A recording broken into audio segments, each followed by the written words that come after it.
Now, I might just kick off then talking about the Quality of Advice Review.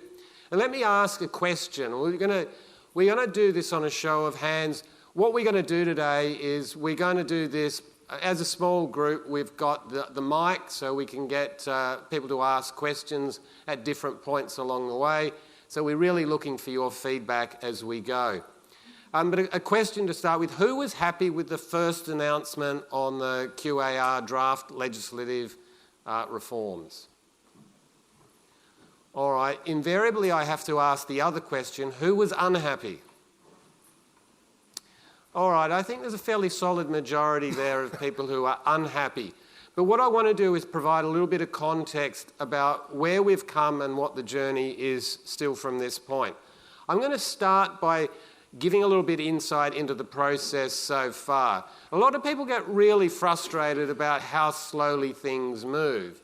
And I always give an example of how legislative reform in the past does not happen overnight. The Ripoll inquiry final report was handed down in November of 2009. The FOFA reforms started on the 1st of July 2013. Things do take time. But it's also very, very necessary that we get it right. And I'm going to take you into that in a little bit more detail in a moment. So the actual QAR was a recommendation of the Hayne Royal Commission. Hayne was more interested in quality, but by the time that the former government got to put this in place, the dominant factors were access and affordability. And you'll see much of what's in the QAR is about access and affordability on the premise that we're not giving too much away in terms of quality. But the draft terms were released in December of 2021. And that's when we had some insight into what the review would look at. By March of 2022, the terms of reference were finalised and Michelle Levy was appointed as the reviewer. We had an issues paper to kick off immediately. Later we had a proposals paper that I think everyone who read that, particularly in the context of the history that we've seen over the recent years, was really impressed about how courageous Michelle Levy was in some of the recommendations. This wasn't just a tinkering at the edges exercise. She was making some very fundamental recommendations. We then also had a conflicted rem paper come out in October, and that was really important for a few reasons, particularly in the risk space where Hayne had suggested that someone review the LIF reforms to see whether commissions should ultimately be removed. And Michelle, fortunately, whilst many would like commissions to be increased, at least she said keep them as they are. We then we got to the end of last year and it was more of a whimper than a big announcement that the handover of the report actually took place. It wasn't like when Hayne handed over the Royal Commission final report to Josh Frydenberg and refused to shake his hand and smile. On this occasion, there was no media coverage at all of what actually happened on that day. And then the Minister spent some time over the Christmas before he released the final report in February. Then in June, he made his first announcement as to what his response was, and I'm going to talk about that in more detail in a moment. And then by November, as in last week, we got the first batch of draft legislation. So just looking at this in a little bit of detail, on the 13th of June, when the Minister did make his announcement, he indicated that he was going to adopt the bulk of the Quality Advice Review recommendations.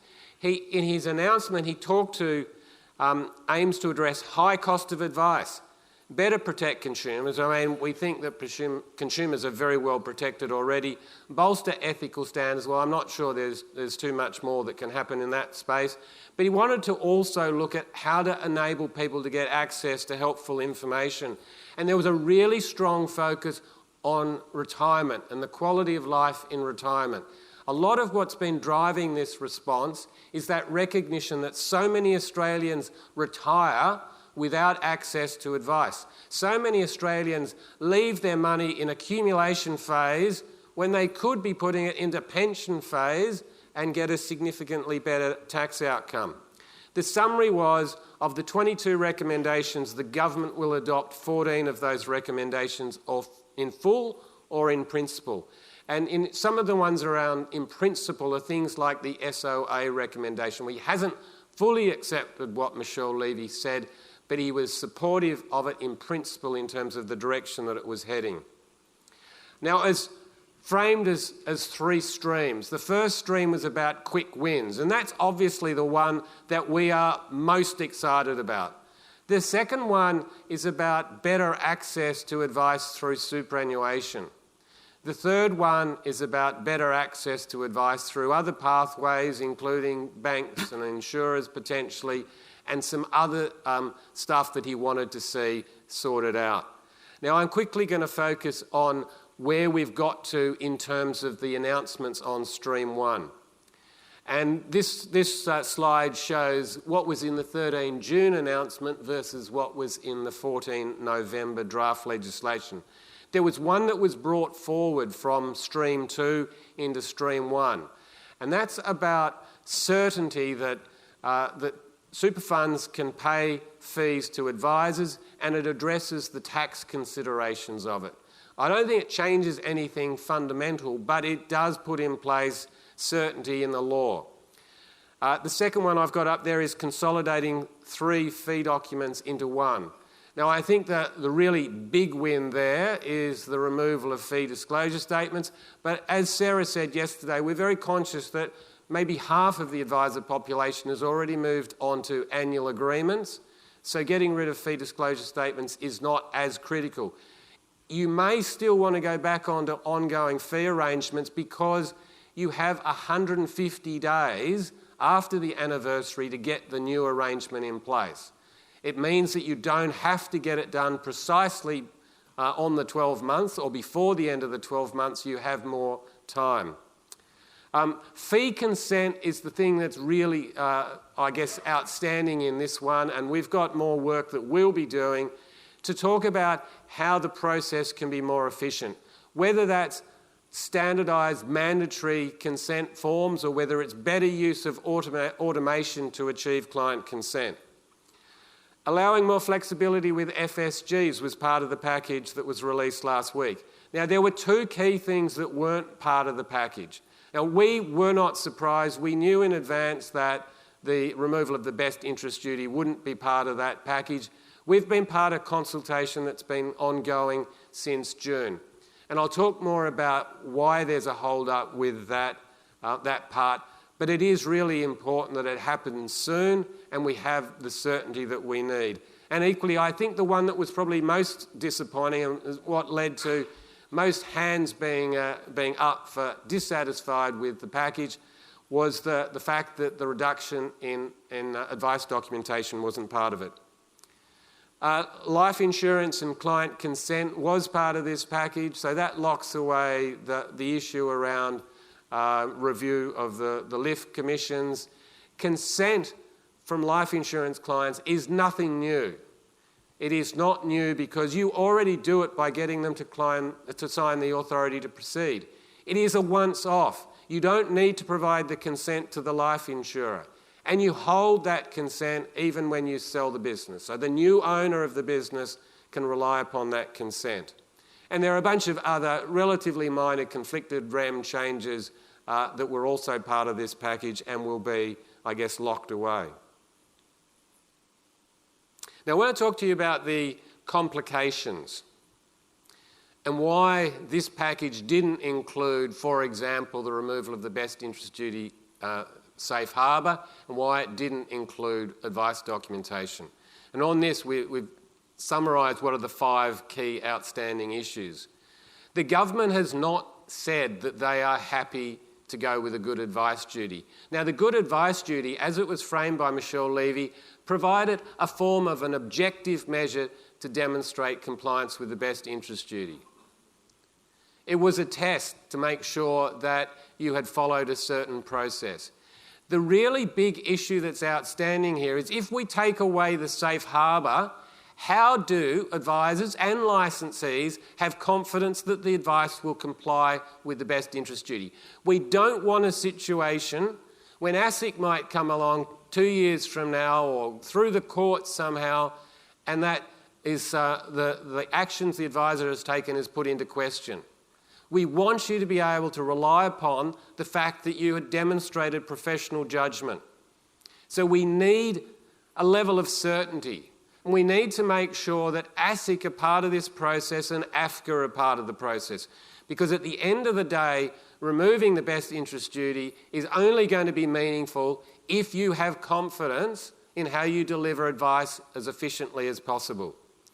And there is an almost direct link. The advice document is how you demonstrate that you've met the best interest duty. So until we've got the best interest duty documentation requirements clear and the objective test for that, then we're not ready with the SOA outcome either. I know that the fact that they weren't in the package was very disappointing for many, but there's a lot of work that's been done, and I think they're pretty close to coming up with an answer here. So I don't think we'll have to wait too long. It will happen. It's not a question of not happening, it's just a question of it being delayed. Some of the other issues that are really important for Stream 2 come down to, I think the third point there is around fee disclosure, fee consent forms, and it's going to be really important to make sure that when we implement this, if it is a standardised form or if it's an automated solution, that it's applied universally and consistently and it does deliver efficiency. So there is more work to do to make sure that that happens. The last two here are about non-relevant providers.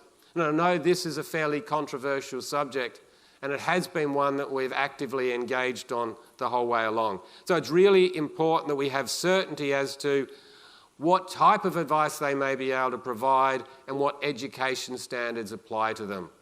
We would want to see non-relevant providers only providing simple advice and significantly higher education standards applying than is currently the case with RG 146. Right, so what happens next? The government will make a major statement before the end of the year. The Minister has said that we will see the draft legislation in the Parliament in the autumn sitting, so that's sometime from February, March onwards. He has emphasised he wants us to be realistic, that these things do take time. It's about getting the drafters, the parliamentary drafters, getting their time, and about getting time to get it through the Parliament. We will continue to advocate very strongly to make sure we maximise the benefits we get out of this package. This is the most critical, positive piece of reform that we have seen over the last 10 or 12 years. I'm going to move on to the second subject, advisor registration. Now, it's a little bit of a confusing issue about why you need to be registered when you're already registered. And I know that people are not understanding exactly what this is all about. It was part of the Better Advice Bill that was introduced in late 2021. And it comes in two parts. The first part is where licensees have to register advisors. The second part, which was likely to be 4 years afterwards, was where individuals have to do their own registration. Now, yes, it's confusing. Why do you need to register when you're already on the financial advisor register? And then it's complicated further by the fact that some people, including those who are registered with a TPB as at the 31st of December 2021, we're going to be deemed to be registered. But it is going to happen. There are additional things in this, including a declaration of fit and proper. Now, the hold-up has been the fact that the government was reliant upon a piece of legislation that they needed to get through the Parliament that catered for the fact of people who are registered by more than one licensee at the same time. That legislation had been sitting in the Parliament until last week. The complication was it was part of an omnibus bill that also included franking credits and changes to the Tax Practitioners Board. Now, the government only managed to get it through last week as part of a deal that was obviously done with the Greens to make some fundamental changes in the TPB space, including limitations on who can be on the board of the TPB, and the introduction of a breach reporting regime and a dob-in regime for tax practitioners. Welcome to our world. I think that the truth is there are some very unhappy accounting bodies around who have found themselves dumped in the situation where this legislation got rammed through an amendment by the Greens. But it did get through the Parliament last week. It went back to the House to accept the amendments, so it will now come into force. We will have this registration process play out. The current deadline is the 1st of February. I think ASIC is conscious that there's a lot of work that has to take place to get this to happen, so it may be deferred a little bit further. I'm now going to hand over to George, who's going to talk about the ASIC funding levy. Thank you, Phil. It's my job to talk about the very sexy ASIC funding levy. Quick show of hands, who doesn't like giving the government money? Oh, okay, cool, just thought so. And especially who doesn't like giving the government money to do their job? Oh, less hands, that's interesting. So obviously the ASIC funding levy was frozen, not necessarily under the guise of COVID, but through that COVID period. As you can see here, it did sit at $11.42 for a couple of years. This does show what the projections would have looked like if that freeze had been unfrozen, for lack of a better word, all the way through to a projection for last year's. So when we got the CRIS in June this year, which is the Cost Recovery Implementation Statement, we were seeing a projection of 3,200 something. And what we have seen, once the final figures have been released later in the year, released a couple of weeks ago, as Sarah mentioned yesterday in the plenary, we've seen an overall reduction, dare I say a saving, of up to $400 per advisor. So what we think we've successfully been able to do is really make a case to government that the way that the ASIC funding levy is calculated, the way it is administered, and the secrecy behind both of those things is inherently unfair to advisors. So some of the key issues that we raised with the government, and we think that they've listened to, that ultimately advisors are paying for litigation against unlicensed operators and those that are no longer in advice. So we put up there the big banks, Dixon Advisory, etc. We also have an issue, and this is an issue across government and would require a whole government change, which is around fines, penalties going direct to consolidated revenue instead of being returned back to the industry that they're meant to administer.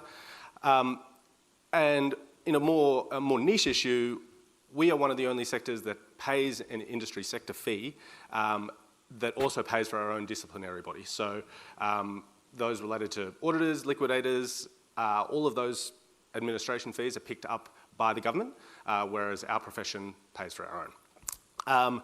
We also just thought there was a couple of calculations that didn't entirely pass the so-called pub test. So for example, wholesale-only licensees had to pay a grand total of $18, not $1,800, $18, which just didn't seem right.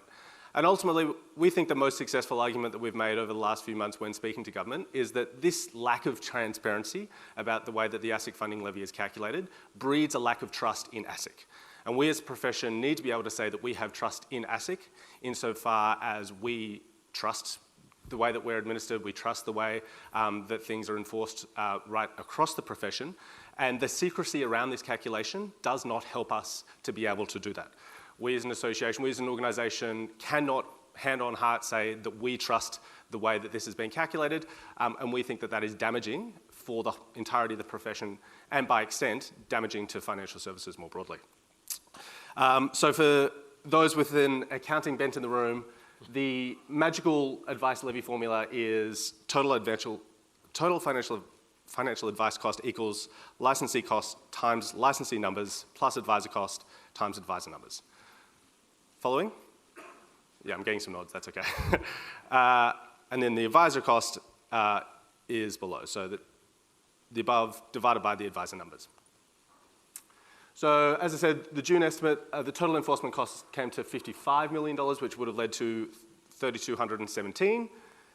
And then the November final, we see an almost, slightly more than $8 million worth of enforcement savings.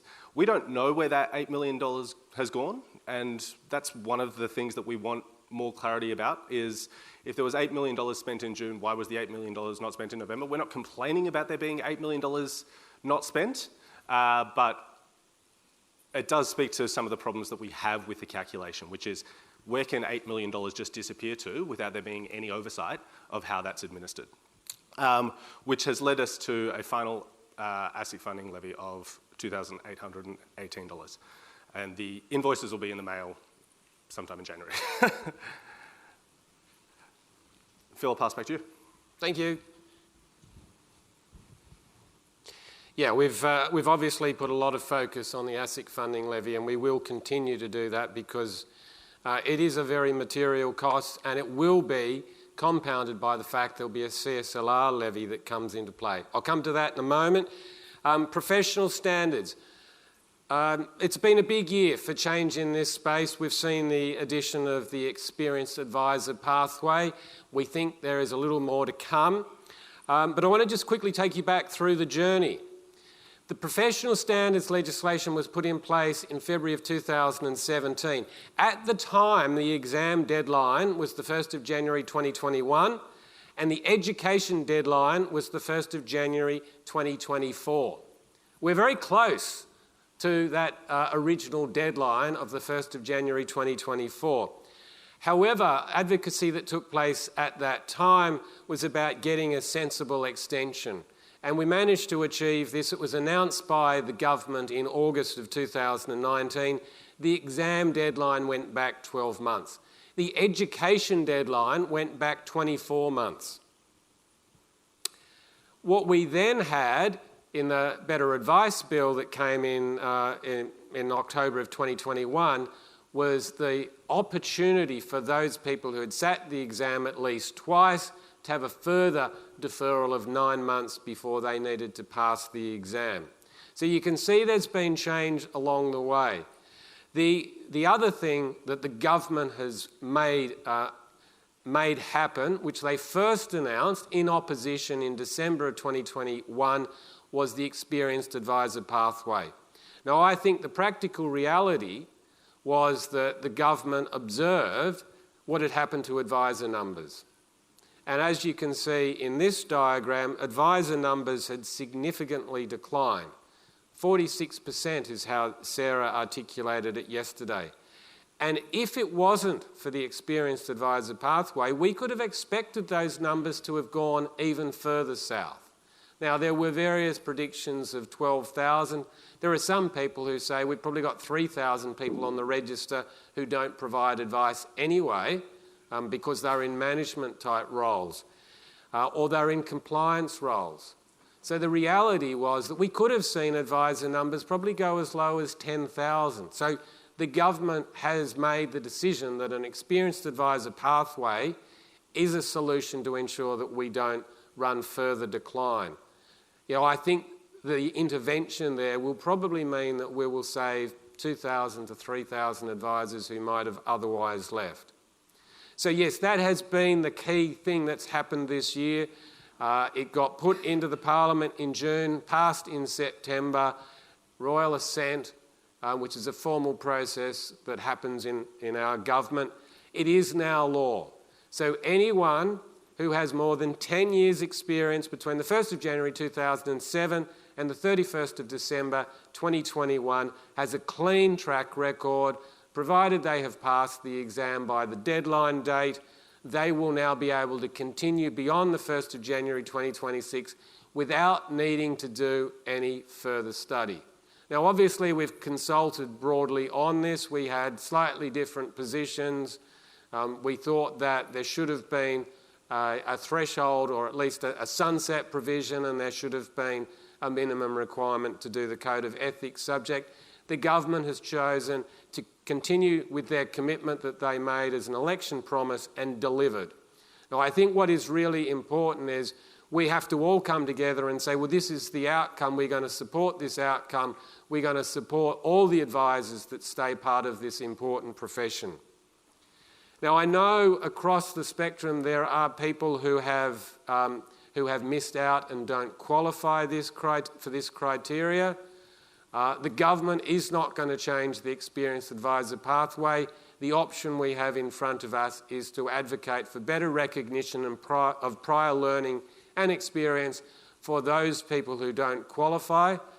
Going back to the February 2017 explanatory memorandum that committed to the fact that FASEA would need to take into account all study, including CPD.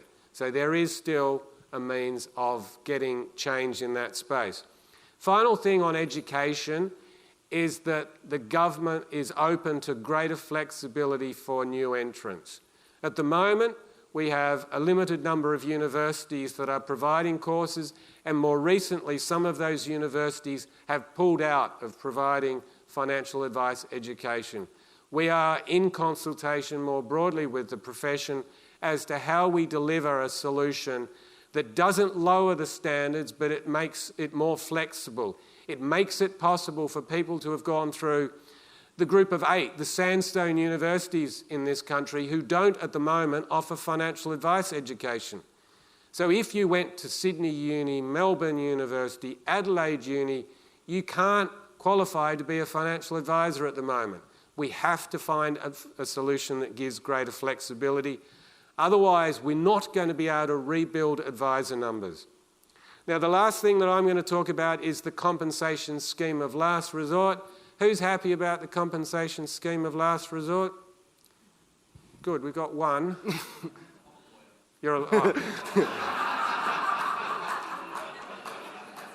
So are you an advisor as well? Just a lawyer.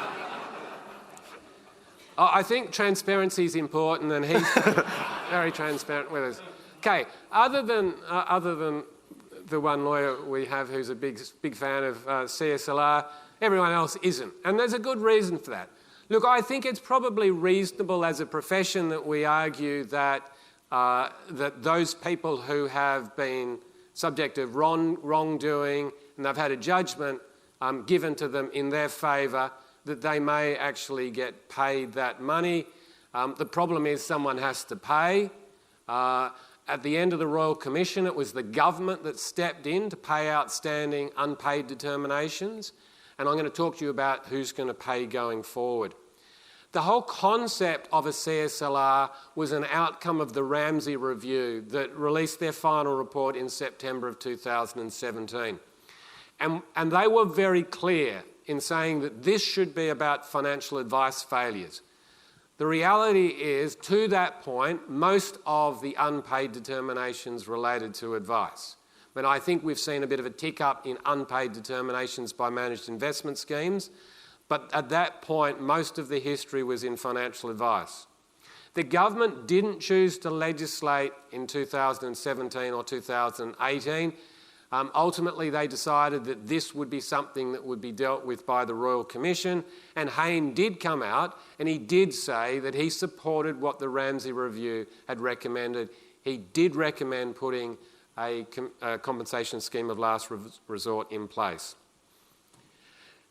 Now, when the government initially responded in lightning speed to the Hayne Royal Commission recommendations, it's hard to believe they got the final report on the Friday and the response was made available on the Monday.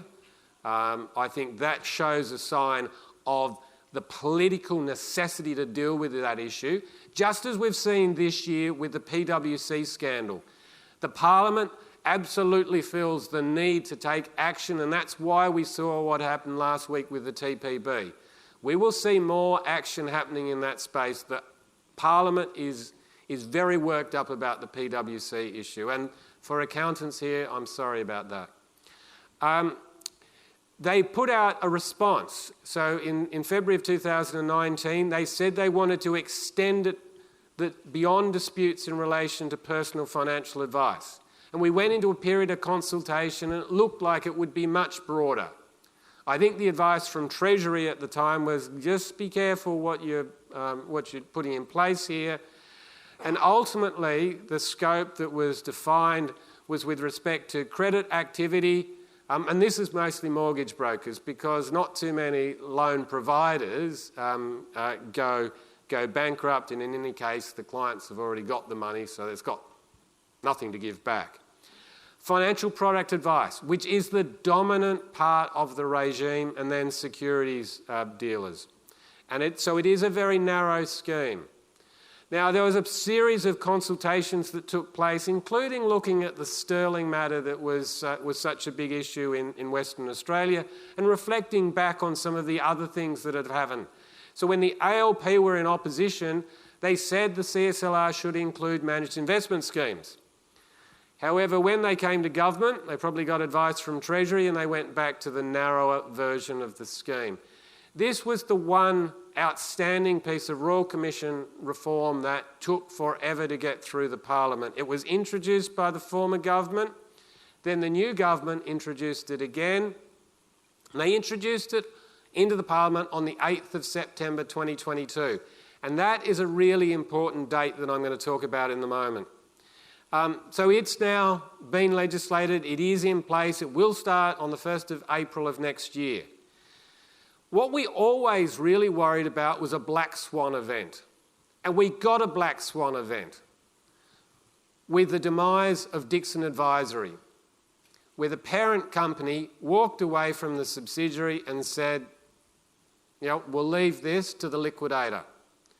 Not only did they leave it to the liquidator, they left it to the CSLR. It got compounded by the fact that ASIC went out there and actively communicated with these people and encouraged them to make a complaint to AFCA. In the end, AFCA received something like 1,800 complaints with respect to Dixon Advisory. Who's going to pay for them? Well, this is where it gets broken down. Complaints submitted before the 8th of September 2022 will be paid for by the 10 largest financial institutions in Australia. Thankfully, it won't be the advice profession.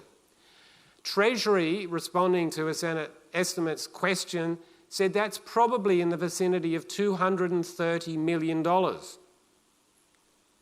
Recently, it was announced by AFCA that those Dixon Advisory matters come to $357 million.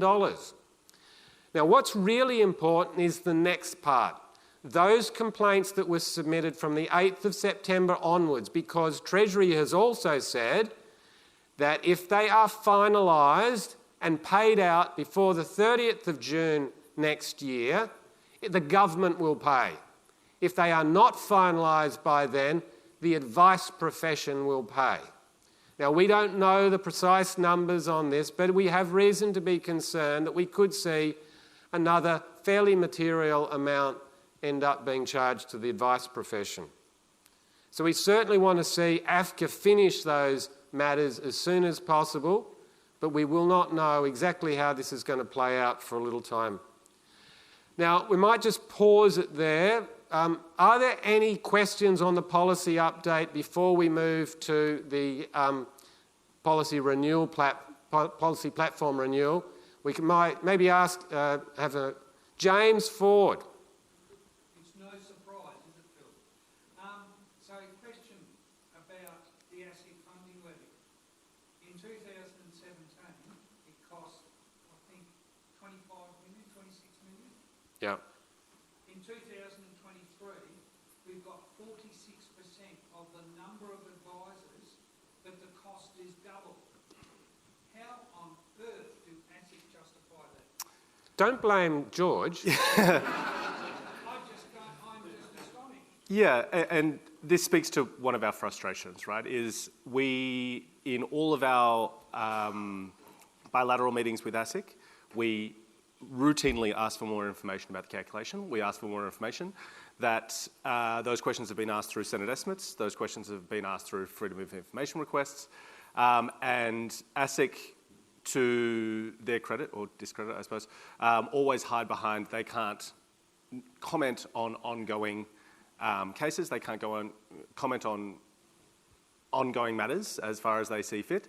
But then they have demonstrated over time a recalcitrance to comment on historical matters as well. So what we've found is that they're not very clear about the calculation of that fund. So- Nor is the government of either stripe historically been comfortable with demanding that information out of them either. So James, the bottom line is that it's enforcement costs that have jumped significantly, which is one of the components. George showed a slide before. Enforcement, when you fully allocate indirect costs, so ASIC has indirect costs, it came to $32 million in that, out of that 55 million. It was 58% of the cost. It is enforcement activity that has driven that increase.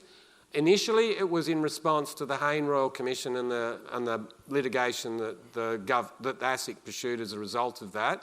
We thought that was coming to an end, but this year has shown significantly high enforcement activity again.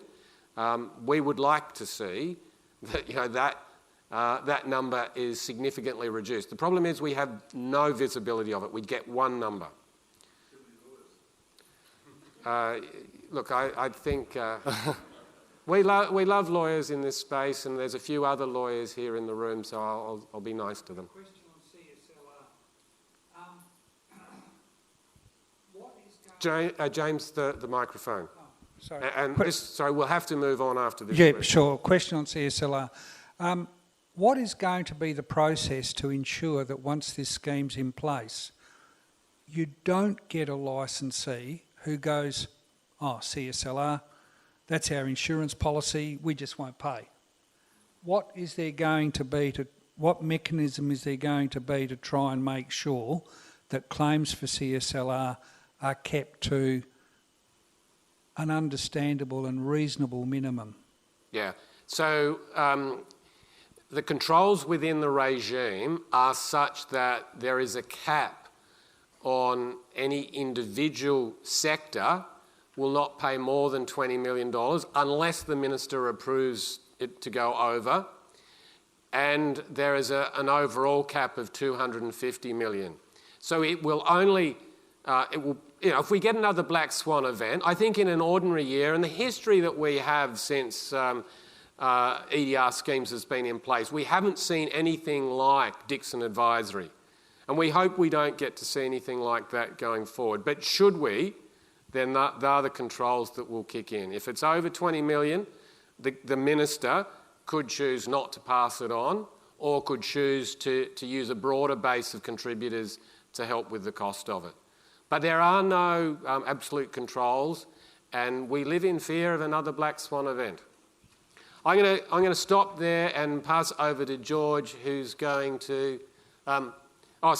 really quickly, our next steps are QAR final announcement, continuing consultation on education flexibility, continuing advocacy on the funding levy, and we also, really importantly, have a lot of work still to do to get the changes that we want in terms of the Code of Ethics. Look, this final slide was just to show that we've got something through the filter, which is the experienced advisor pathway. Quality advice review, new entrant pathways are still green lit. The Australian law reform changes, the final report of that will be coming out very shortly. It's unlikely that that will be implemented anytime soon. It's a significant piece of work, and the message from the government is we've got to be pragmatic. And then licensee regime changes are other things that people are interested in, but is not going to happen anytime soon. I'll pass over to George, as we're running short of time. Excellent. Thanks so much, Phil. So since about July this year, I've been tasked with renewing the policy platform. I suppose the first question is, why do you renew a policy platform? What is a policy platform? Policy platforms are a really important guiding document for associations and organisations like ours.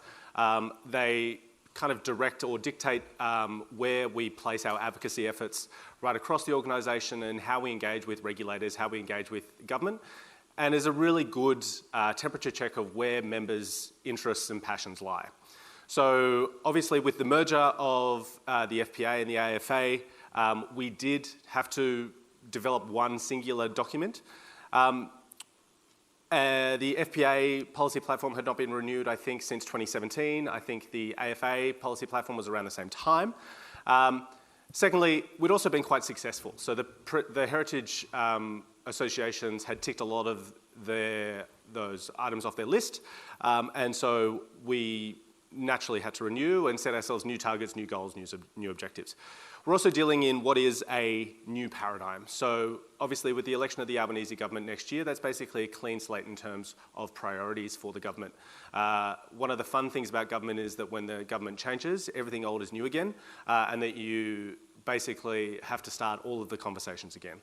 I've worked in politics now for the best part of 20 years, believe it or not, and the frustrating thing about politics is that it's actually just people's jobs, and that when they leave their jobs, so does all of their institutional memory. So you're constantly having to have the same conversations and kind of piecemeal them onwards.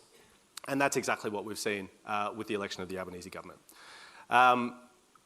The renewal process is being done in 6 tranches. A lot of those are internal for our own purposes. We started in August and it'll end just after the 2024 roadshow. It will be an active document that will guide the work that the Policy Advocacy and Standards team of the FAAA does from the 1st of July. And it will cover that activity all the way through for the next 6 years. Usually policy platforms last about 5 years, but ending it in 2029 always felt a bit awkward. So we're pushing through to 2030. But as part of that process, we're building in a temperature check, if you like, at 2027 to make sure that it's still a relevant document at that point.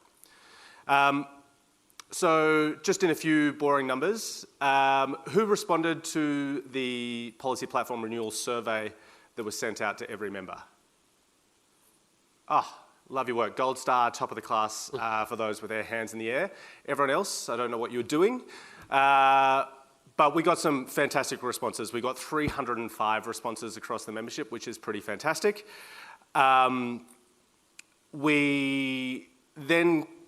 What came out of that, the 3 years, 6 years is the renewal process. What came out of that is 39 different initiatives that we identified out of those survey results that would guide, we think, the further consultation and the conversations that we're having about the policy platform renewal. So some of those were really simple, some of those were really difficult. But they were a pretty clearly identifiable list of where members' priorities lied so that we could start to organise our thoughts about what that consultation would look like. From there, we've run so far 3 online consultations, and there'll be another 2 after Congress, that really hopes to dive deeper into what members hope those initiatives look like. There's some people I recognise in the room that have participated in those online consultations, and they were really thorough and deep conversations were appropriate about what members would like to see the policy platform. So once we have a policy platform, that will have goals, but it'll also have identifiers of those goals, so what success looks like, and then timeframes against those so that the FAAA has some targets to work towards. So we're going to get a little bit interactive here. And the premise for what we're trying to do here is about the simple reality that government advocacy, lobbying efforts, they're always about bandwidth. So the Minister Stephen Jones, isn't the Minister for Financial Advice. He is the Minister for Financial Services. He also happens to be Assistant Treasurer. So one of the single biggest things that I've learnt in my time working in politics and around government is that it is all about bandwidth. We have his attentions and we have the government's attentions for a limited amount of time. And so what we need to be able to do is prioritise our goals and objectives to make sure that we're achieving the big things. We're achieving those things that are achievable, but we know that we're never going to be able to brief the government. We're never going to be able to lobby every single regulator to achieve absolutely everything we want. And so part of what that means is that there has to be a compromise of what some of those goals look like. So I've got 4, not would you rathers, but questions that I'd like you to think about in terms of which of these 2 issues are more important to you. What rates higher is the language that we're using. So the first of those that should be in your poll, is the poll working for everyone? Excellent, getting thumbs up. What rates higher? Restrictions on who can provide personal financial advice or potential additional pathways for new entrants? What we're trying to get members to do through our online consultations is to contrast ideas against each other, to contrast priorities, and to contrast things that sometimes may not appear inherently aligned, but that the government will think are related. Has everyone voted? Next one. What rates higher? Automation of fee consents or the automation of AML CTF requirements? So one of the things I've noticed when talking to government is that if you approach a conversation with similar language, with similar vocabulary, they immediately turn off because they think that one automation, for example, one automation goal, if that's achieved, means that everything else will be fixed. How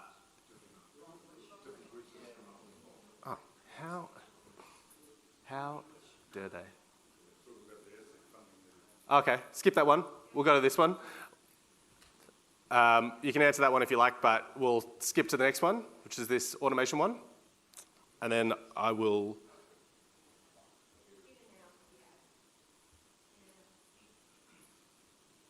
briefly move on to the next one. Oh, technical difficulty. Rob's up the back doing it. Okay, vote in that one, skip it, whatever's easiest. Guys, it's a choose your own adventure. It's like we're developing our own policy platform here, guys, you know? I will just move on to the next one. What rates higher? And these are ideas. So there will be an ongoing outflow of advisors retiring. Should there be a focus on how to replenish talent? Or should we be ensuring all registered advisors possess and maintain their level of education, skills, and knowledge?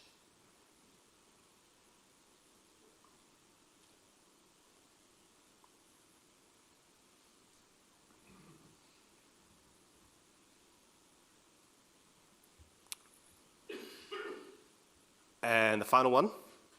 What rates higher? Tightening wholesale client thresholds and consent requirements, or tightening the personal advice test to capture more of what is now general advice?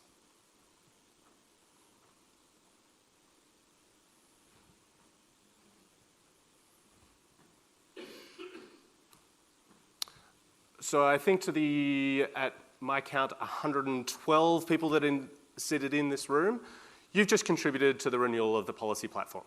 So what we're trying to do through this process is get as much information from as many people in as many different forms as possible.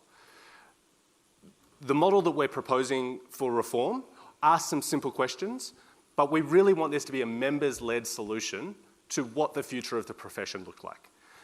We want this to be a binding document, not just for us, but as a guiding document for what the profession looks like into the future. If we skip our minds all the way through to 2030, we need to be preparing for what that looks like now, but we also need to be giving ourselves goals that we don't even need to start achieving now because we're hoping to build that into reform in the future. And there are some key questions that we need to be thinking about through that process. What's going to guide this document and what's going to guide the way that we develop the objectives are questions around advisor numbers, questions around who provides advice, question on a really boring level about what does an advisor look like in 2030? Do they look like the people in this room? Do they live in regional cities?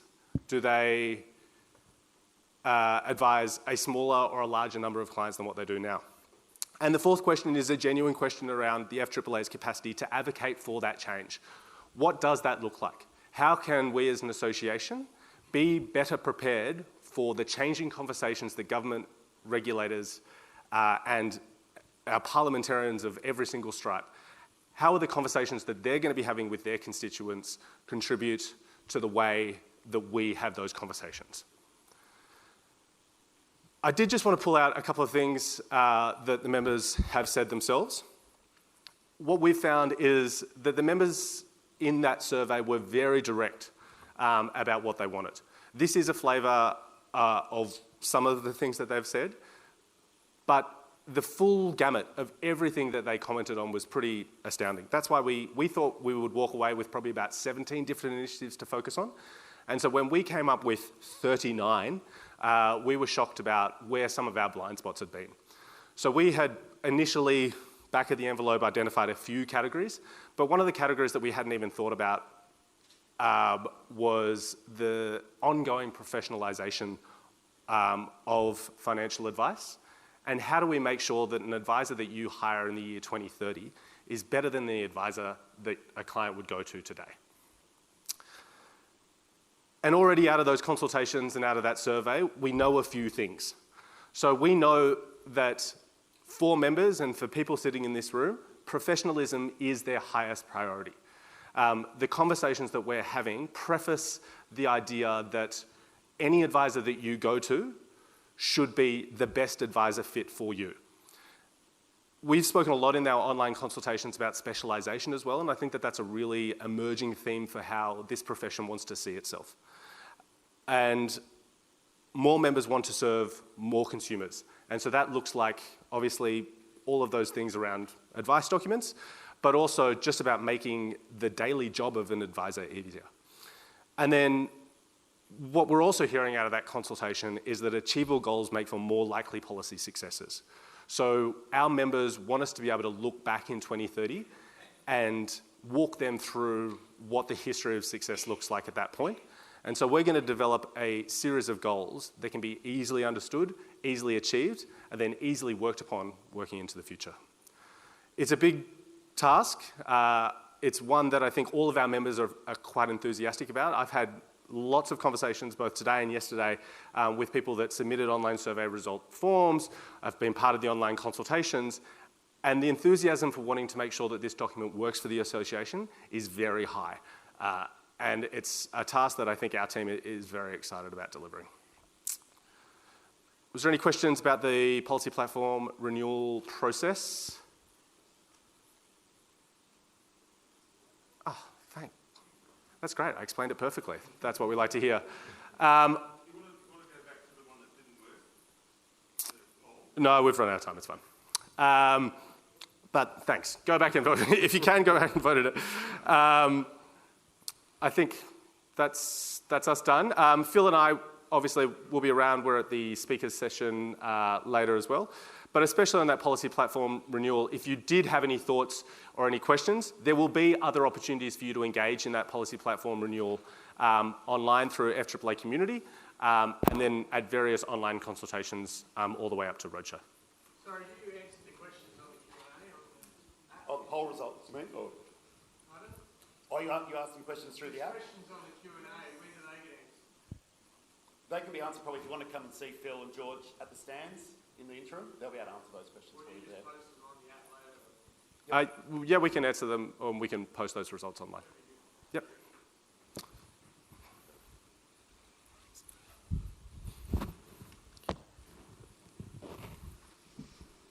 I'd just like to thank Phil and George again for your presentation today. It's good to see the amount of interactivity that's going on with the members now to really give that, feeling that, the FAAA is your community and they're going to advocate for you. So if there's things that you want discussed, it's a very open organisation. Please come and just chat to people.